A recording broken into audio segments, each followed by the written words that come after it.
Alors, les spécificités de l'analyse systémique.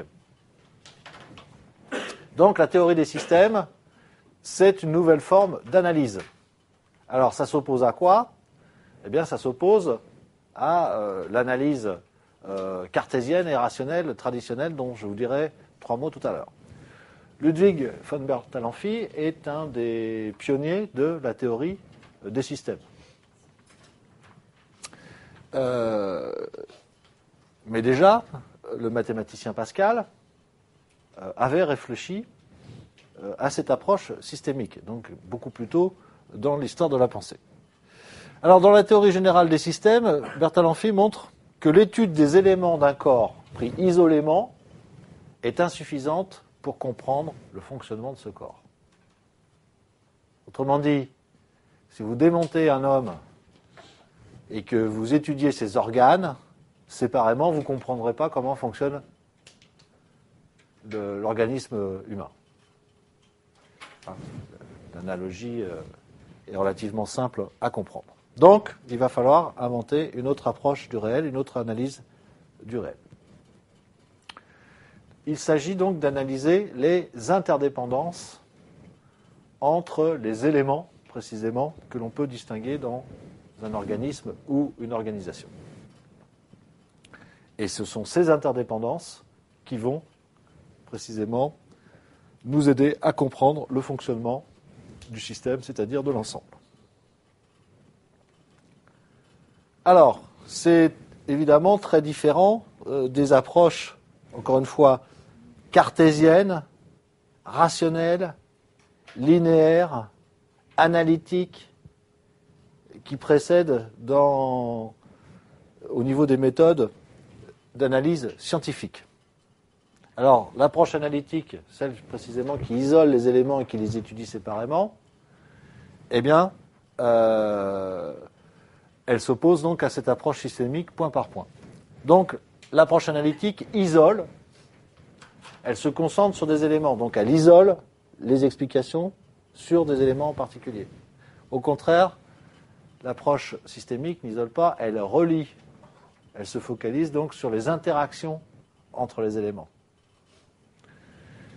L'approche analytique considère la nature des interactions, éventuellement, c'est-à-dire qu'est-ce qui fait que deux éléments sont en relation, mais ces interactions, elle les voit d'une manière très simple, sous forme de causalité le plus souvent. Alors que dans l'approche systémique, on va considérer les effets des interactions sur les éléments eux-mêmes, impactés par l'interaction, mais sur l'ensemble des éléments et sur le système. Donc on est dans une réflexion, dans une analyse beaucoup plus dynamique, si vous voulez. L'approche analytique privilégie la précision des détails, donc on va essayer de connaître très finement, comme on isole, on essaye de connaître très finement ce qu'on a isolé, alors qu'au contraire, là on va privilégier la compréhension globale du système, le fonctionnement global du système. Dans l'approche analytique, pour comprendre comment ça fonctionne et comment une organisation peut évoluer, par exemple, on va essayer de modifier une variable à la fois, et on va regarder ce qui se passe. Au contraire, dans l'approche systémique, on va modifier éventuellement toutes les variables à la fois. Alors, ça pose un problème de compréhension évident, mais c'est beaucoup plus proche de la réalité que l'expérimentation qui consiste à ne faire varier qu'une seule chose. La validation des faits dans l'approche analytique se réalise par la preuve expérimentale dans le cadre d'une théorie. Donc j'ai une théorie, je regarde les faits s'ils rentrent dans ma théorie, et s'ils rentrent dans ma théorie, alors je prétends que la théorie est explicative du fait. Dans l'analyse systémique, la validation des faits se réalise par comparaison du fonctionnement du modèle avec la réalité. Donc on va avoir un modèle de l'entreprise système, et on va regarder comment les entreprises peuvent être expliquées grâce à ce modèle. Donc, du point de vue de la méthode, énormément de différences. Les modèles sont précis et détaillés, voilà, merci. Les modèles sont précis et détaillés dans l'approche analytique, mais du coup, ils sont tellement précis et détaillés que ça les rend inopérationnels. Donc leur utilité pour l'action est assez limitée. C'est le cas notamment en économie de ce qu'on appelle les modèles économétriques. Dans l'approche systémique, le modèle il est lâche, il est fluide, il est peu rigoureux finalement. Hein, donc il va falloir faire très attention aux enseignements qu'on va pouvoir en tirer, parce qu'il manque de rigueur. Mais il permet effectivement d'expliquer dans quel sens doit aller l'action. Donc on a une connaissance beaucoup moins précise, beaucoup plus lâche de la réalité, mais en même temps, ce qu'on va apprendre du système que l'on étudie va faciliter l'action future. Efficace si les interactions sont linéaires et faibles, donc une approche analytique sur un problème simple, hein, avec une causalité unique, elle est très largement suffisante. Autrement dit, ce n'est pas l'approche systémique contre l'approche analytique. Il y a des domaines où l'approche analytique est très suffisante et ce n'est pas la peine de se lancer dans une démarche systémique. Par contre, dès lors que les interactions ne sont pas uniquement linéaires, mais qu'elles sont fortes au contraire, et qu'elles sont fortes au contraire, eh bien, on va avoir intérêt à utiliser la démarche systémique. Alors, qu'est-ce que ça veut dire des interactions non linéaires? Eh bien, ce n'est pas une variable qui entraîne une autre.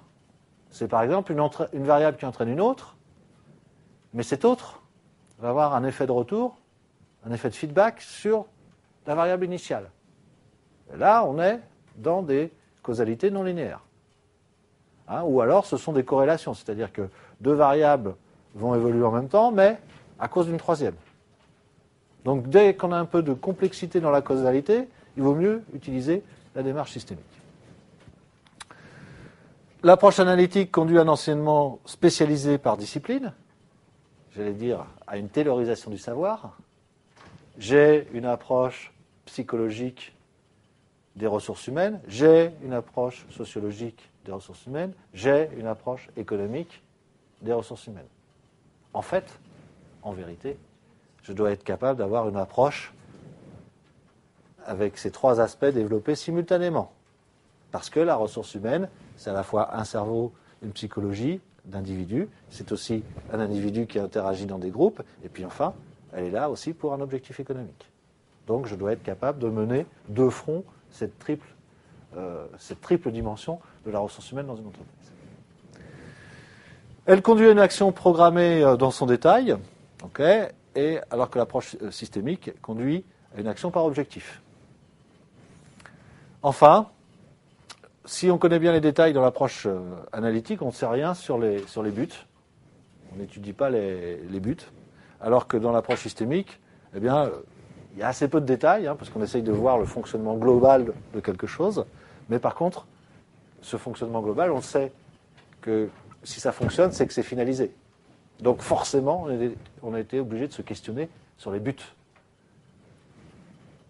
Donc on voit les différences très marquées entre les deux approches. Mais encore une fois, on ne peut pas dire l'approche systémique est bien meilleure que l'approche analytique. L'approche systémique est très adaptée à l'étude d'organisation de phénomènes complexes. Et l'approche analytique va bien pour des phénomènes plus simples, encore une fois, causalité linéaire et simple.